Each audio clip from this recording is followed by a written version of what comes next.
here we go. Hello, everybody. Welcome. It's been a little while. Oh my goodness, the weather just kicked my arthritic butt really badly. And I was not up to playing any games for a good week or so. But we're back. And I am super excited to get back to an English haunting. This game took a dark turn last episode. Oh my goodness. We learned some interesting things about our hero Patrick, didn't we? Oh, we also learned that Beatrice, our new friend and fake medium, is a lesbian. That's fantastic. Very excited about that. And we learned all about Professor Ward's super special magic ghost box thingy that we have all the plans to make. So that's what we're gonna start doing here. Making our super special ghost box. We've got some options for what we can do. Okay, blueprint. An ectoplasm sample from the medium Florence Cook, a photographic plate from Eugene Wood, and a power source from Professor Silas Bennett. Getting these three pieces will allow us to set up the Box of Revelations, the super special magic box. All right.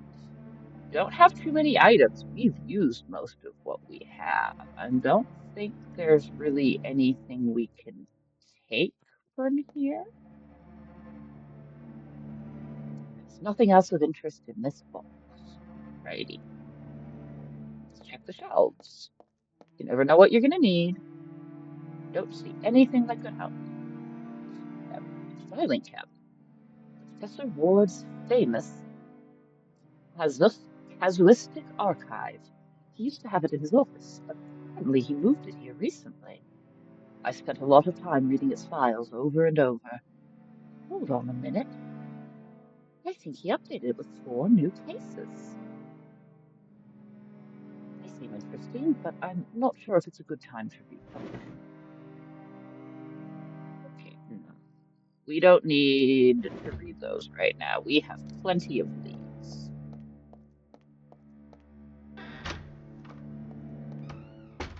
All right. I hope everyone is doing as well as they possibly can today. I hope everybody's staying warm if it is very cold where you are. So we've got the Eugene Wood Photo Studio, Silas Bennett's office, Florence Cook. Florence Cook, by the way, was a real person. She was an actual fraudulent medium who was revealed as a fraud multiple times, but people didn't care. She had quite a following. Well, let's start here and work our way back. We'll check out Eugene Wood's photo studio. Oh, there's. I understand the situation, but now's not the right time to go see Paddy. What? Listen here, lad. Look at me while I'm talking to you. Oh, yes, I apologize. Are you saying you want to keep Paddy waiting? No, I'm not saying that. But understand, I'm in the middle of a photo shoot. The camera's loaded. I just need to touch up the deceased, and no, won't be able to pay Paddy if I don't do this job. The Perkins sisters pay well, you know. Mate, you'd have to photograph loads of dead bodies to pay off what you owe Paddy.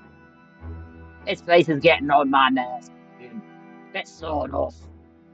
You heard me, mate, corpse snuffer. So shifty. I need that man. Who are you? Boy, this geezer looks familiar. I don't know what's going on here, but it seems like you two are in charge. Would you be so kind as to grant me a few minutes with Mr. Wood? Patrick, buddy, what do you think's going on here? Maybe he's a customer. Let me have a word with him. Shut it, Snapper. Yeah, sorry. Request denied. Now move out of the way. Unless you want us to move you. Good lad. Off you go. Just a moment, please. Now, what the hell's going on? Miss Constance, Miss Adelia, please stay. It's all a misunderstanding that'll sort out shortly. Do you want us to call the Bobbies, Mr. Wood? No, Constance, no. It's enough, ladies. If you're planning to call the Bobbies, let me know. Because if you do, I'll cut out your tongue so you can't. Oh. No, Bobbies, got it? Hey, you. We wasted enough time. Let's start that. Yeah, them tongue of Bobbies, what you let be. Oh, right. Oh dear. Are you both all right? No. At least we've still got our tongues. Okay, wow, we walked into quite the scene here. We needed that guy. Or well, maybe his stuff is here. Let's see. Let's talk to the sisters here. Constance and Adelia Pickens. I am deeply sorry for your loss. Thank you very much, sir. Yeah, let's get right down to business. I am very sorry, ladies, about your dead guy there, but I need the photographer. Where did they take the photographer? Seen that bold act of thievery, did you? What's the world coming to? King George took all those Irish out of our land. They were Paddy's men, sir. It seems Mr. Wood has done business with the wrong person.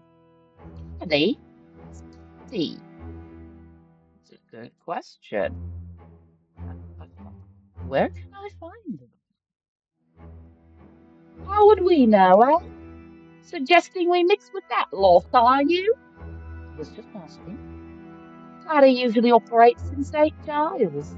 Word is he runs his business from a tavern there. How do you even know that? Read it in the papers. Stick to the society pages, sister.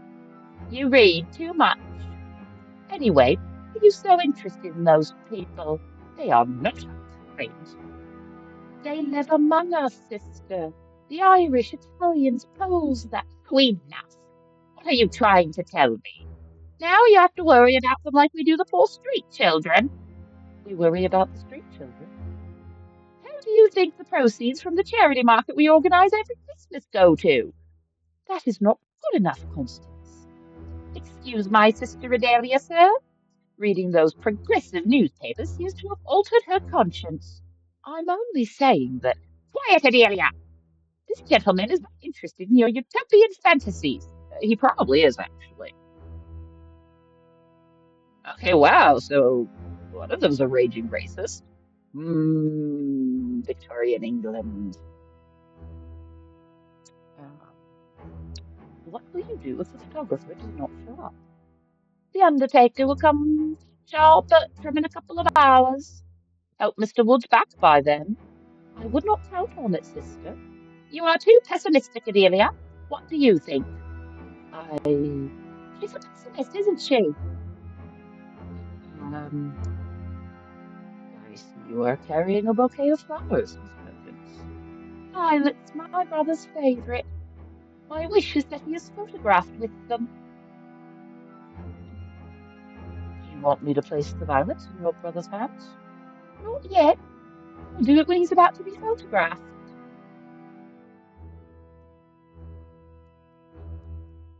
Hang on the flowers. Do I need flowers for something? Did I miss something?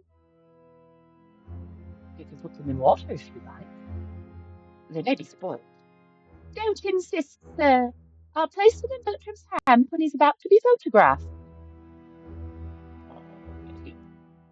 I hope that the whole matter will get sorted out.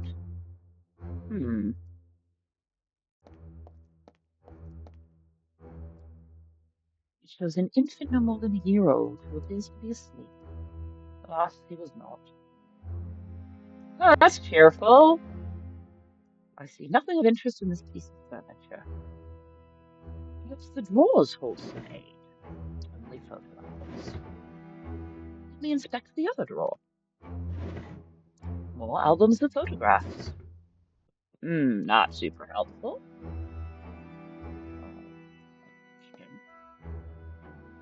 The camera stands prepared, loaded for the photograph. I tell you, do not attempt to photograph poor Bertram in his current state, do you? What state?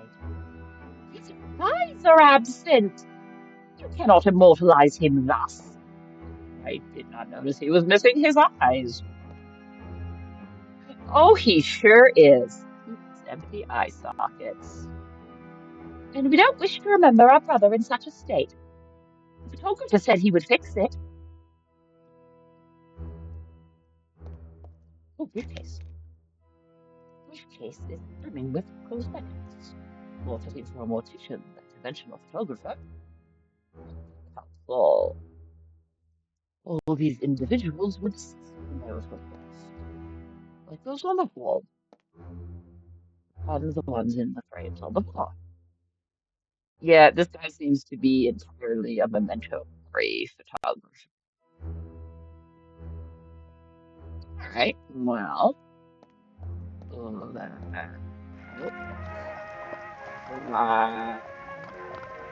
There's St. Giles.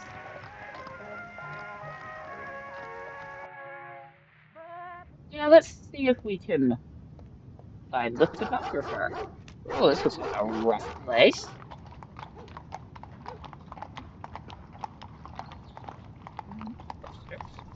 An old book soaps ad covering a harvestless soda water. Surprisingly, they're dirtier than those of the Red Lion. And that doesn't really surprise me. This appears to be down by the docks and factories, so. Guy. Are you lost, mate? No, I know exactly where I'm going. That's so. Sure.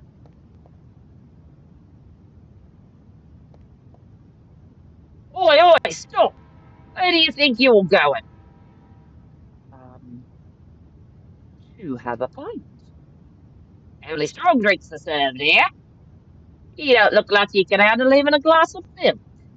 So tell me, what brings you here? To warm up? It's freezing out here. Have to stomp your feet. That'll warm you up. Got it? It is a tavern, isn't it? Can't I come in? I repeat, what do you want to come in for? You know, it's none of your business. Oh, yes, believe me, it is. I'm asking you, where do you think you're going? I need to see Paddy. And does Paddy want to see you? I don't think he will wait for me, but I must speak to him urgently. You don't seem like the kind of person who needs Paddy's help. Actually, it's Eugene Wood who needs help. Eugene. Oh, yes, the photographer. He's dead. What? Or he should be by now. That bloke is that Paddy down, you know. And the boss does not take kindly to that kind of betrayal. Let me talk to him, please. I need him alive. Hmm. Your cup. Me? No. Chris? No, I'm just a simple university professor. Ah, a professor. This'll be fun. Oh, don't kill you need to sleep, Patty. Thank you very much. Professor. My university. My ominous music. Oh, who are you? Come closer. How'd you get in here? The guy at the door gave me permission. Declan's been in a lot worse craft lately. I told him I needed to see Paddy urgently and that Kiara would allow me to see him. That was Killian, buddy. Karen? Who the hell's Karen? You don't mean Killian? Oh, yes, Killian, sorry. All their names sound the same, do you? Bloody English. Killian's that guy at the door. Oh, yes, I see. One moment. Larry Foley sending you? Who? Foley. Perfect. I do not know who that is. The Taylor brothers. I am not acquainted with them. The Bowery boys.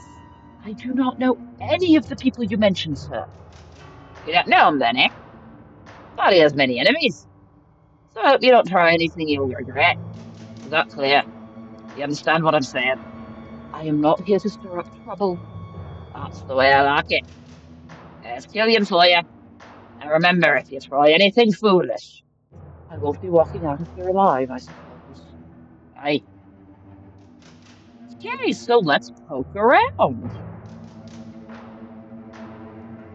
Drinks? Authentic Irish liquor. The watery crap you've also used to drinking.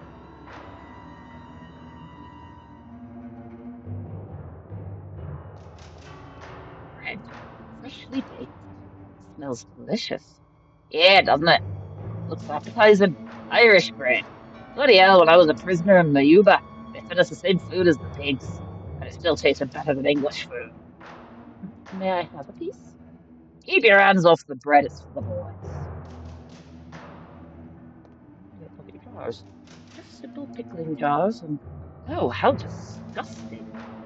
One of the jars is filled with rotten eggs floating in a viscous liquid. What the devil? What are you all about? This jar of boiled eggs. It's in bad condition. Are you sure? The eggs are green, sir. Are you suggesting I'm serving rotten eggs to these gents knowing they've gone bad? No, I am not saying that. Think I'd give Paddy's men food poisoning out of negligence? No, maybe you just did not realize the jar was bad. You don't like seeing that on the counter, eh? It is certainly unpleasant. Fine, take the jar if you don't want to see it on the counter. What do I do with that? I said take it. All right, no need to get testy. Yeah, take it, Patrick. You're the hero of a point-and-click adventure. The contents are so rotten I can't even open the lid due to corrosion. Well, then maybe we'll throw it at somebody like a bomb. That's your problem now.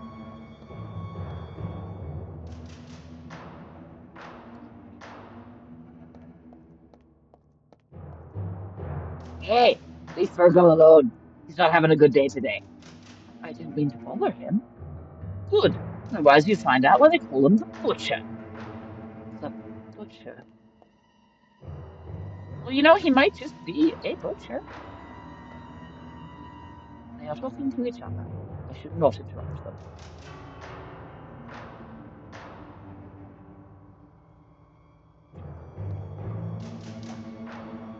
It's a list of names and amounts of money. I suppose that.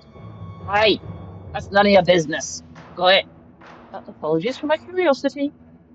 Curiosity killed the cat, you know. Yeah, well, Patrick's a college professor. Killian, right? Oh, no, you won't.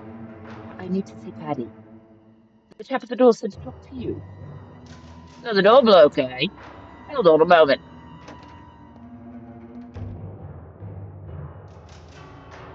What are you looking at? Looking at me? Come with me. Ooh, gonna go see the big boss.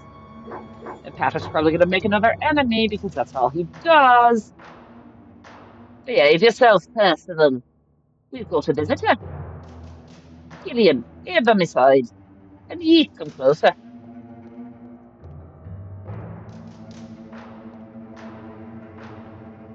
I know this lad Paddy. He was in the photographer studio. And I reckon he was poking around the Red Lion. Very well. Seems you know us, but we don't know you. Could you do us the favour of introducing yourself, sir? My name is Patrick Moore. I am a university professor. Oh, a professor. And are you here to give us private lessons, Mr. Moore? Um, I am not here to cause trouble. Liam says, seems so. Your man commented that he has seen me at the Red Lion and at Eugene Wood's studio. Believe me when I tell you that the places I have been and what has brought me to talk to have been purely by chance. I believe you, Mr. Moore. You don't fit the bill of my enemy. And if I were, and if you were, I fear you wouldn't leave here alive. Aye, lads. Why is everything so dark here? Does that intimidate you, Mr. Moore? I felt intimidated from the moment I walked through the door. The darkness, that chained dog that looks like he's not even in weeks. Not to mention that machete on the table. Everything in this room intimidates me. What they call a touch of photophobia. It's the darkness. As for Percival, he's just overly enthusiastic. Regarding the machete, indeed, it's there to intimidate. I am not here to give private lessons. Relax, Mr. Moore. It's but a jest. Get to the point, Mr. Moore. What's it you be wanting from me now? I would like to be able to talk to Eugene Wood. It's all right with you, of course. Ah, I reckon there's a bit of a problem. By now he should be pushing up daisies. Or maybe he's still kicking. Who knows for sure? You know what, Mr. Moore? Mr. Wood came to me because his business was going downhill, and I ain't surprised one bit. Who in their right mind wants a photograph of a dead loved one? Can you picture it, Mr. Moore? Take a gander at my photo album, Miss Parker. Here's me Uncle James in his officer's uniform, but here's my niece Violet. Oh, and here's a snap of me 4-year-old daughter's corpse. Repulsive. So I sent him a tidy sum to save his business. Respect the business vision, no matter how grim. My motto is if you want to make it in life, find something to sell and sell it. But time went by and he couldn't settle his debt. I gave him several chances before today. It ain't personal. I'll keep a business running. I'll be honest with you, Mr. Moore. Amongst my ventures are smuggling, prostitution, and extortion. I know this info would be gold for Scotland Yard as a confession. But we know Mr. Moore wants for the word. Ain't that right, Liam? Oh, it won't be in his best interest. Now the ventures tend to turn a blind eye. Oh, forgets to pay me. Couple of smocks and it's sorted. Some poor sod resisting extortion. Little scare and it's settled. But borrowing money from me pocket and not paying it back. Oh, Mr. Moore, that's a sin. And it's paid for with death. Like I said, it ain't personal. I've got nothing against Eugene Wood. He's a fine photographer. I'd even ask him to snap photos at my daughter's wedding. You gotta send these kinds of messages to those who want to take me for a ride, you know? And nobody takes me for a ride. Got it? You have made that quite clear. Curious. What's your interest in that corpse photographer?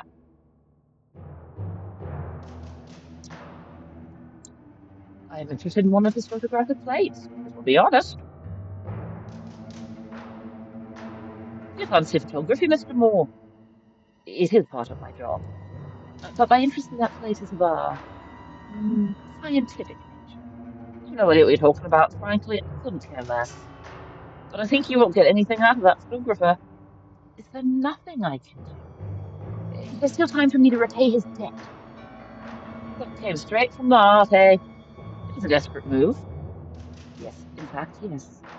However, I do not have the funds at the moment. But I'd be willing to get that money. Thought you were a man of means. They don't pay you much of that university, do they? You should do business with me. It'd be more lucrative. But I prefer to stay on the right side of the law. On a principles, buddy. It's £1,000, Mr. Moore. Interest included. That's the amount Mr. Wood owes me. £1,000.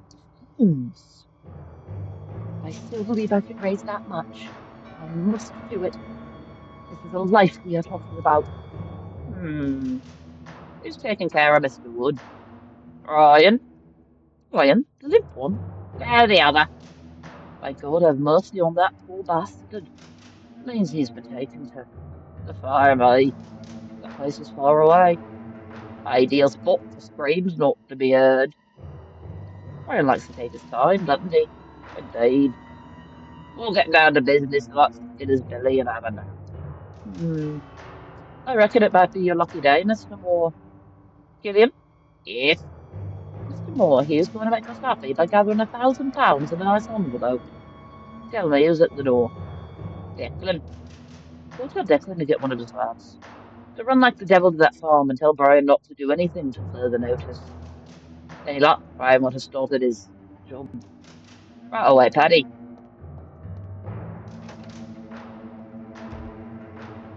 The photographic plate must be very valuable to you for you to get mixed up in this mess, Mr. Moore. It's a crucial part of the technology project I'm working on. Still, damn it, I'd do anything to save a life. Oh, dealing with an idealist. That's honourable, Mr. Moore. Take a look around you. Life in the city's worth nothing. £1,000 in Mr. Wood's case. Touche. Done, Paddy. Halt. Mr. Moore, I reckon the situation's all knack face. You ain't sure if Mr. Wood's still breathing, and I ain't sure if you can come up with all that money. I hope you understand. I do. All right. There ain't nothing more to add. Gillian, see Mr. Moore out, will you? He's got a job to do.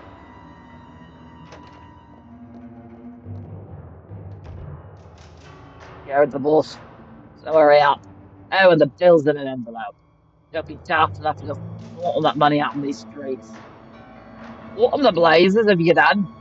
Let me see if I've got this right. Paddy gives you 300 rounds to bet a one-round jack. The champion, the unbeatable, will only call one round because he knocks out his opponents in the first round. Bet on water black. Why? I don't know. Those folks told me I wouldn't have the guts to bet on black. They wouldn't give me trade, you know. Oh, for the love of God. What are you, 5 years old? Remember when I told you someday your fry would land you in hot water? Well, that day has come. What do I do now? The only thing I can think of is for you to beat yourself up till you disfigure your face. Tiny catches you telling me I'm a slow cousin from Belfast. Just disappear. Oi, because when Paddy finds out, he'll move heaven and earth to find you. Tommy, this is... It's all right. I reckon I was hiding. You don't want to know, you damn fool. Suppose it owes to me now. Yeah, I guess this is goodbye. Be off with you, Michael. Idiot. Oh, my goodness, there's so much dialogue in this game. You, okay. Inside is a paper dropped by one of Paddy's men. Pink slip for a boxing match. One round Jack versus Walter Black. That is in favor of the latter. Oh, that's going to be important. Do you know where the one round Jack versus Walter Black fight is taking place? Huh? If you know where the one round Jack versus Walter Black fight is taking place. Why? You gonna place a bet? I don't know. I've never bet on the game. For God's sake. The fight's happening down at the docks. There's a warehouse near the old Whooperton factory they fixed up for the boxing matches. Oh, more locations. Okay. Alright. So. Yeah, alright. That's the same. One never knows. Let's look around out here. Oh, exit and exit. That's all there is here.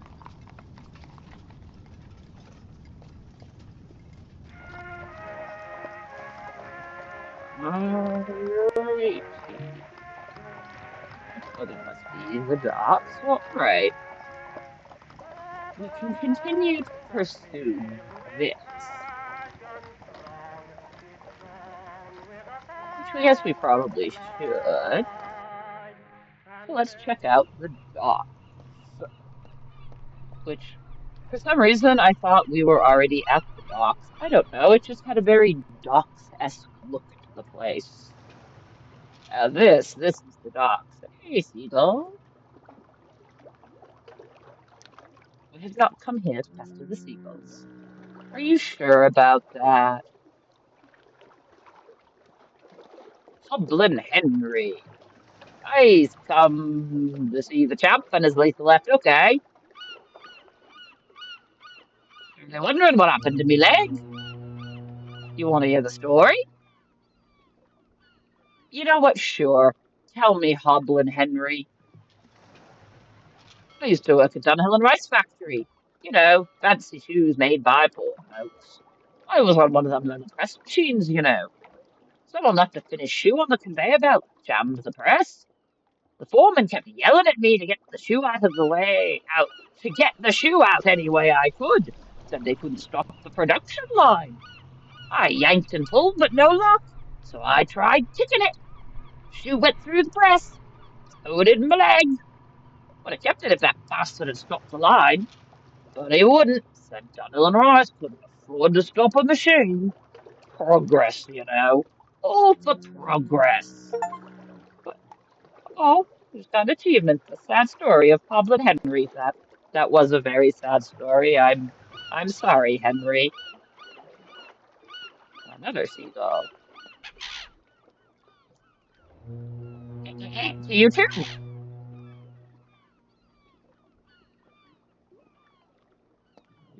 Right. Are you here to see the fight? Yes, why not? You'll be pissed. It's full up. Can't squeeze in another soul. Hmm,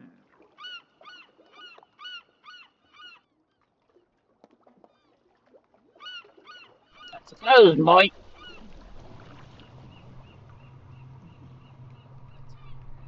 How much would I win if I bet on Walter Black? That may think.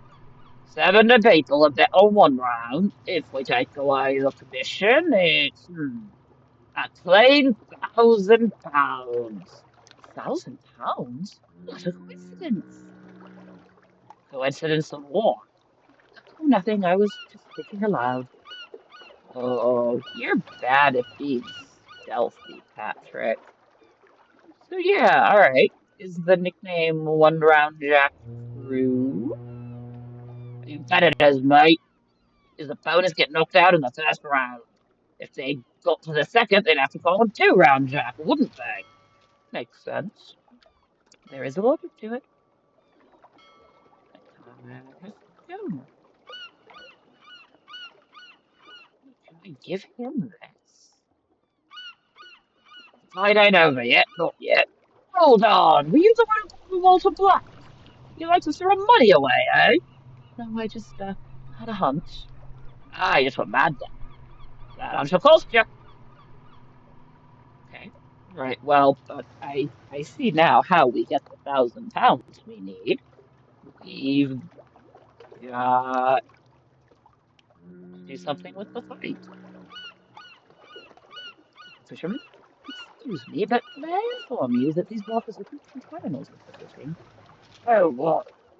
Whatever you catch would not be very healthy. Oh, excuse me for not being able to afford some fancy fish at their age. Mind your own damn business and let's not mind fishing taste. Okay, okay. Patrick, not everybody wants your help, buddy. That man is frightening him. What's going on here? I do not know what's going on here, but that man is giving the kid a hard time. Got a problem? None. But it seems the kid does. Damn right he does. But this is between me and him. What the hell do you want? May I inquire what happened? Thinks I nicked a penny, sir. And is that true? Yes, sir, it's not. Lie, little brat. Perhaps there's been a misunderstanding here. There's been no misunderstanding. Someone picked the penny off the ground. It was a bottle cap, sir. Can we have a recap of what happened? Just a penny on this dock, and I saw this midget picking it off the ground. It was a bottle cap, sir. I've already shown it to him. You would not be lying to this gentleman, would you? I don't know if you noticed, but he is one of Daddy's men. You have to be careful with these people. I know, that's why I wouldn't dare lie to him. I was playing marbles when I saw something tiny on the ground. That was a coin, but it was a bottle cap. And I was glad it was. Well, Griffiths pays 3 pennies for 100 of them, and I already have 70. Pennies? They're not taps. You heard the lad. I do not think he's lying to you. Ace not to kill their mother for a penny. I think you're going too far with the lad over a simple penny. It's my penny. I'll do whatever it takes to get it back in my pocket. Does that include a talking with kid? Damn, he's on the verge of tears. I don't care. You know what? I've been chatting with Teddy. One of his men is about to offer photographer for £1,000 debt. What are you getting at? Paddy aims higher. What would he say if he saw this situation? Those other men are dealing with bigger issues. You're wasting time scolding a street kid over a measly penny. Do you understand what I'm saying? You should be dealing with more important matters that benefit Paddy. Paddy knows nothing about this. As far as I know, Paddy knows everything. Shite! Come out of here. Got a word in us, mate. You haven't seen or heard anything. And you kid, I hope you don't see around these ducks again. You won't, I promise. Ah, well, Patrick did something good for a change. Hey, thanks for your help, sir. Tell me something, lad. Did you take that man's coin? Of course I did. But it means a lot to me. You could have admitted it. It would have been the sensible thing to do. That bloke wouldn't have settled for just getting his coin back. He'd have given me a hiding for picking it up. That's why I'm thanking you again. And as a token of my gratitude, I'll give you a pair of bubbles. Bubbles. Oh no, you don't have to. Take them, they're new. For your kids. I don't have kids. Good for you. More in the bag. Okay. And now I must be off. I'm spending a penny on sweets. By the way, what's your name? Patrick Moore. Pleased to meet you. I'll tell everyone that Patrick Moore stood up to one of these men. Oh, don't do that, kid. You're a hero. No, I don't think that's a good idea. Don't be modest. Oh, poor Patrick. Don't do it. You're going to get me into trouble. Patrick, buddy, you're already in trouble. Sir, you've been in trouble since you woke up this morning. All right, let's go. One round Jack, the invincible champion of champions. There's no match for him. You're facing challenger Walter. Mr. Bailey mentions the opponent, Walter Black. Seems like one round Jack is the star. The undefeated one, the one who knocks out his opponents in the first round. Oh, wasn't there another door over here by head? Yes! Check this out. There he is, champion. Excuse me, one round. He's in there. Are you an admirer, or did you come to bring the lucky charm? Lucky charm? What lucky charm? Ah, oh. Ooh, there was something in the newspaper about this. Flowers. His lucky charm is kind of flower. Oh, and there were all those dialogue options when we were talking to the sisters about the flowers they want to photograph their brother holding. I'm betting it's the same kind of flower. Okay, okay. Oh, I'm kind of seeing how things need to go, but hmm.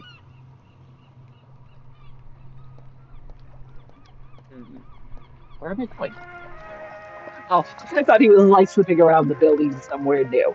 Okay, all right. I think we may have exhausted that particular storyline as far as we can at the moment. So let's go over here to Silas Bennett's office.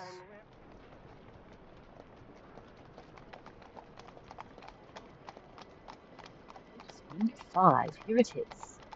The London Archaeological Society. I hope Professor Silas Bennett can tell me something about one of the pieces from the Box of Revelations. Yeah, because our other investigation was a dead end. All right. Oh, who are you? Oh, nobody, apparently. What ticket booth? What's this over here? Mr. George Méliès, a Star Film production. The ultimate film experience. Summoning the spirits. Oh my goodness, this was a real thing, actually. Like that's a real old-timey film. Oh my goodness. Oh, we don't have any money, so we probably yeah. The ticket costs a penny. You can enter and exit the premises as many times as you like, so long as you keep your ticket. Yeah, I don't have money. Oh well, I guess we go in here now. Oh,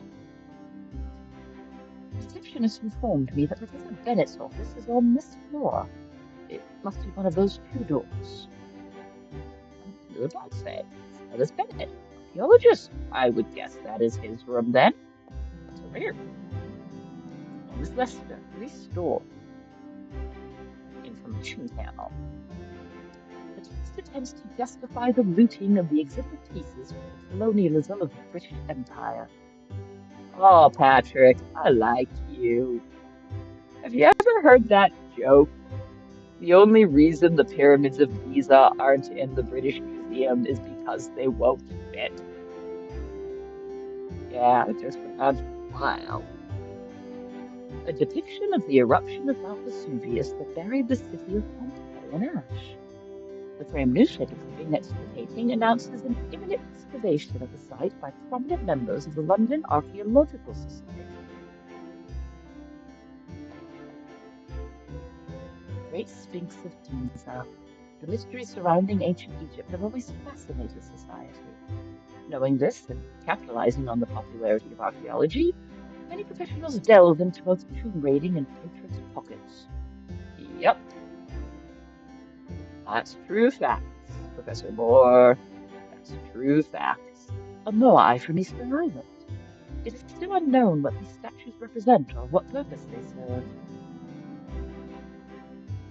I am not well versed in Mayan culture, but I would swear this is the Temple of Kukulkan.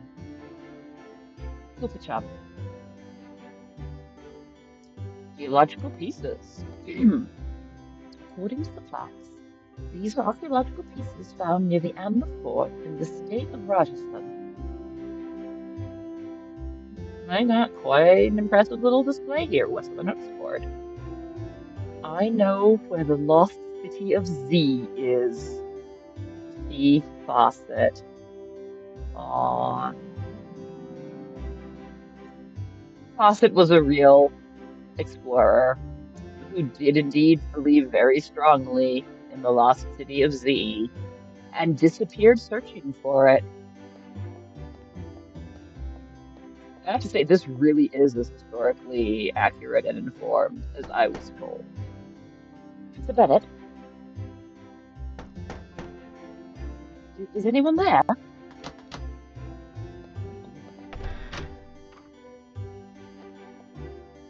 Sir? Yes. Are you looking for Professor Bennett? Yes, I would like to inquire about certain matters. Not at all vague. I regret to inform you that I haven't seen him around here for days. Oh, do you know where I could find him? I believe he embarked on one of those dubious expeditions that cast doubt on your profession. Out of place artifacts! Ah, I think Professor Bennett made a mistake in pursuing this profession. Or worse, he's lost his mind. Do you know when he will return? I haven't the slightest idea. Ask Oscar. Who? Oscar Koenig, his assistant. A very promising young German who unfortunately shares Professor Bennett's delusions. Do you know where I can find him? I've called the office, but no one answered. He'll be back, do not worry. If there's no other choice, I'll come back later. Thank you for the information, Mr. Esther. Thomas Lester.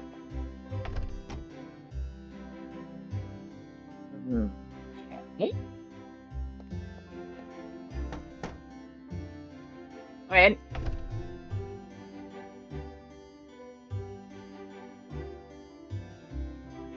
Let's talk to this guy some more. Him? Oh, it's you. Have you been able to speak with Oscar? Not yet. As I mentioned, he won't be long. Well, what can I do for you? What is your opinion of Professor Silas Bennett? He was an excellent archaeologist with an impeccable reputation, until he became obsessed with the idea that certain objects found in excavations did not belong to those eras or belonged to supposed civilizations known to history. Atlanteans, Taboria. Sometimes I think he's pulling our legs. His theories make no sense. And all actual references to real or quasi-real things. And does the guild accept these theories? Of course not. It only retains his position here due to his past achievements.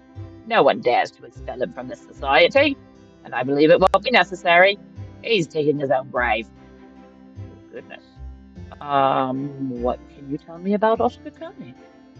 A promising young man. He worked in Germany with Mueller and Braun. He has the potential to become one of the great archaeologists of this century. But his association with Professor Bennett won't help his career. Would Professor Bennett be right? Are you kidding? Who can believe that beings from other planets left artifacts on Earth? That's what he thinks. It's one of his theories, and the least absurd of them. Oh my goodness, we've got ancient alien theory popping up in this. This is just hitting every button. Oh, let him do his job. Thank you for your time. Check here. It's a restoration scheme of the vessel Celestia was working on, which will probably be useful later. The paint is blue. And from all you have to say about the paint, chemicals. Despite being labeled, I don't know any of them. They must be used during the restoration process of the pieces.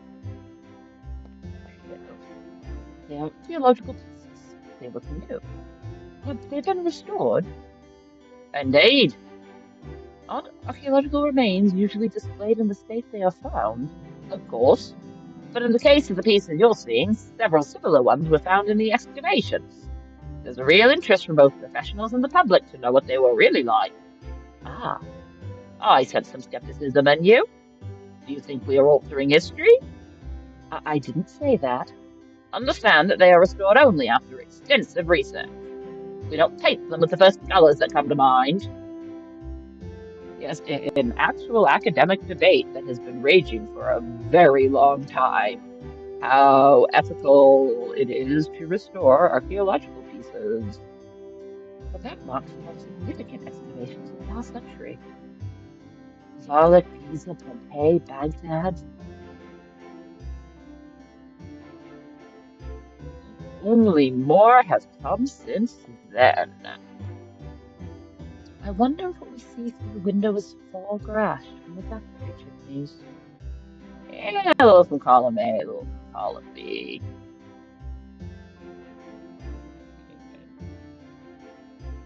Huh. I think I might know what we use those marbles for.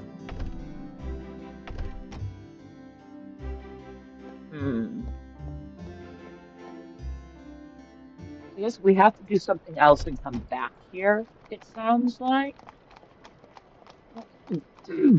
My goodness, a horror bookshop. The names of the most prominent horror story writers are displayed on the shop windows in Lure. In this one, I see Bram Stoker, Arthur Machen, and Edgar Allan Poe, and in that one, William Hope Hodgson, Algernon Blackwood, and H.G. Wells. Very nice, very nice. Fox Horror Books, a bookstore dedicated to the horror genre. Oh, where have you been all my life? Yeah, you and me both, Patrick. I shouldn't waste time entering this bookstore, but this type of literature is one of my passions. It'll only take a moment, and I'm sure we will find a useful item in here. Welcome to my house. Come freely, go safely, and leave something of the happiness you bring. Dracula. I see you are one of us. One of whom? You know. Excuse me? An aficionado of fantastical and horror literature. Ah, yes, I am. Well, you've come to the right place. Feel free to peruse the store. We have it all: Poe, Wells, Verne, Blackwood, Machin, Dear, Svensson. You can also find the latest works by budding authors on the shelf behind me. I edit them myself, you know. Or if you prefer, test your knowledge by answering my queries on the subject. Oh, thank you. Good afternoon. Do you have Anna Karenina? Anna Karenina? Yes, by Leah Tolstoy. Tolstoy? Dare you come to my establishment to insult me? Excuse me? We only sell the good Tolstoy, Alexei. Oh? The author of the family of Vordelak, you ignorant fool! Go to one of those bookstores that shun this genre. You will surely find what you seek there. I was just asking for... Close the door on your way out. You're insane. Anna Karenina. Oh my goodness, his bookseller has opinions. Novelties. Oh my. Soot stains. Allingham House. The Ouija board. Loveless baby. The Stygian pond. Okay, we are nearing the end of this, so I want to start investigating and reading books. But let's talk to this guy. What were your queries? You mentioned I could test my knowledge. All right, all right. Old horror literature is one of my big areas of knowledge. So if there is a quiz or test thing, I've got to take it. I gotta see how I do. You mentioned I could test my knowledge. Indeed, about fantastical and horror literature. I will ask you questions on the subject, and you must answer correctly. Well, what do I win if I answer all the questions correctly? An achievement. Okay. An achievement for you if you answer them correctly. Oh, okay. No one has aced them all. Ah, and anything else? My respect and admiration. Oh. All right, you know what? Let's do it. Let's test my knowledge of horror literature. Well, let's go. Ready? Yes. In which European river is the setting of Algernon Blackwood's The Willows? Oh, to do. Oh, yay, it's multiple choice. The Danube. Correct. What does the raven say to the protagonist in Edgar Allan Poe's poem of the same name? Nevermore. Ta ta. We know it's nevermore. Nevermore. Correct.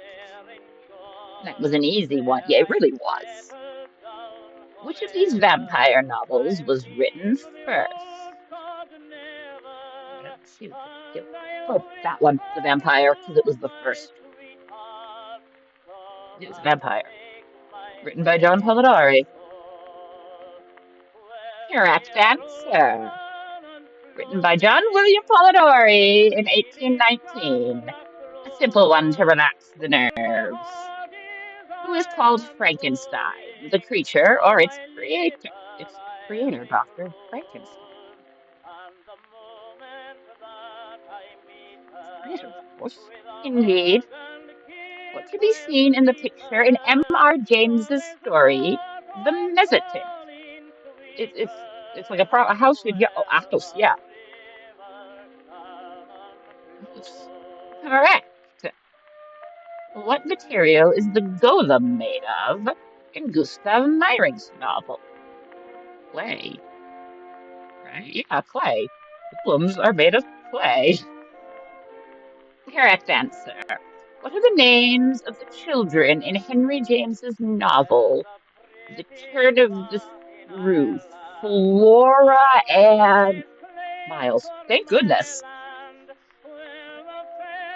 Flora and Miles, because I know for a fact that Flora is right, and Miles sounds right. Miles and Flora. Miles and Flora, correct. Oh, the Demeter. Which ship brought Count Dracula from his homeland to London? The Demeter. They made a movie about it. And the Demeter, right. Who wrote the horror story, The Signal Man? Charles Dickens. Charles Dickens. Dickens. What did lot number 249 contain in Arthur Conan Doyle's story? A mummy. A mummy. Correct answer. In Arthur Machen's The Great God Ban, what is the name of the girl who participates in Dr. Raymond's experiment? Mary or Maria? Please don't have both of those an option. Oh, thank God, Mary. Mary. The answer is correct. Let's get to know the authors a bit. What was the occupation of Edward Frederick Benson's father? Archbishop of Canterbury. Archbishop of Canterbury. Archbishop of Canterbury. Correct answer. What age did Edgar Allan Poe die? 40. 40 years old. 40 years old indeed. I was just watching a thing about that the other week. Whom was John William Polidori, the author of The Vampire, a physician? A lot of people? Percy Shelley is the only one out of this list that he was doctor to. Also Lord Byron. Percy Shelley, that is correct. The husband of Mary Shelley, the author who conceived of Frankenstein, while the three of them were together at Villa Diodati during... Correct answer. Right. Let us now turn to the tough questions. Oh, the previous ones were easy ones? Yeah, they kind of were, Patrick. Which story does not belong to the horror genre? Count The Burial of the Rats, The Telltale Heart, and The Case of Lady Sennet. I believe that would be The Burial of the Rats, despite it sounding very much like a horror title. I think The Burial of the Rats. By Bram Stoker, correct. Although the character undergoes a terrifying experience, it cannot be considered a horror story. Next question. In Oscar Wilde's novel, who does Dorian Gray blackmail? Campbell. Alan Campbell. Alan Campbell. Good memory. I remember his first name. How many more years of life does the devil grant the protagonist in Charles Maturin's Melmoth the Wanderer? 150? 150 years.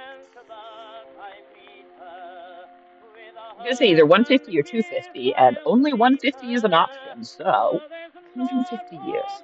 Correct. What inspired E.J. Hoffman to write The Devil's Elixirs?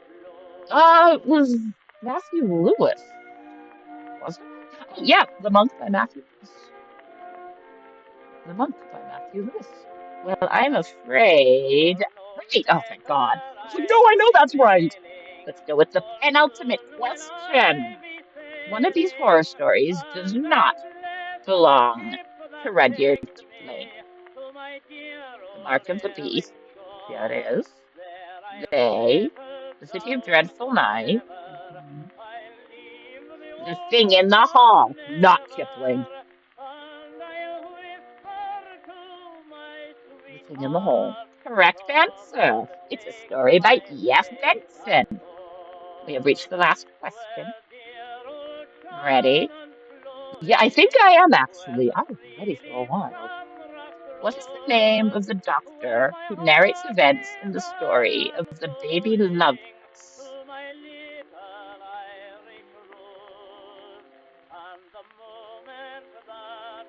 Oh,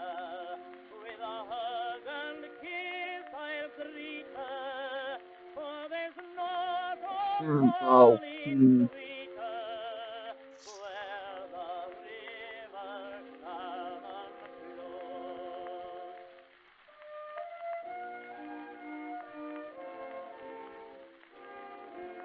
Okay, Dr. Price. The answer is right. Congratulations. Okay, that one was a guess. You have answered each and every question correctly. You are truly a scholar in this field. We gather with friends on full moon nights to answer such questions. Would you like to join us sometime? I'm quite busy on full moon nights. If you would like to answer my questions again, just let me know. Ha ha! All right, I enjoyed that. That was fun. Oh my goodness. And look at the time. It's been an hour. That means this particular episode of An English Haunting has come to a close. But we are really pushing the plot along now. Got all kinds of things to investigate. And I have a hunch that we use those marbles as eyeballs so we can photograph the dead guy and we can get those flowers. And that's going to open up some other important stuff. Anyway, as always, thank you so much for joining me. And you know what? If you're liking what you see here, let me know. That would be super awesome if you could drop me a like or a comment. And with that, I'm gonna head out. Have a good one. Take care of yourselves. And I'll see y'all the next time.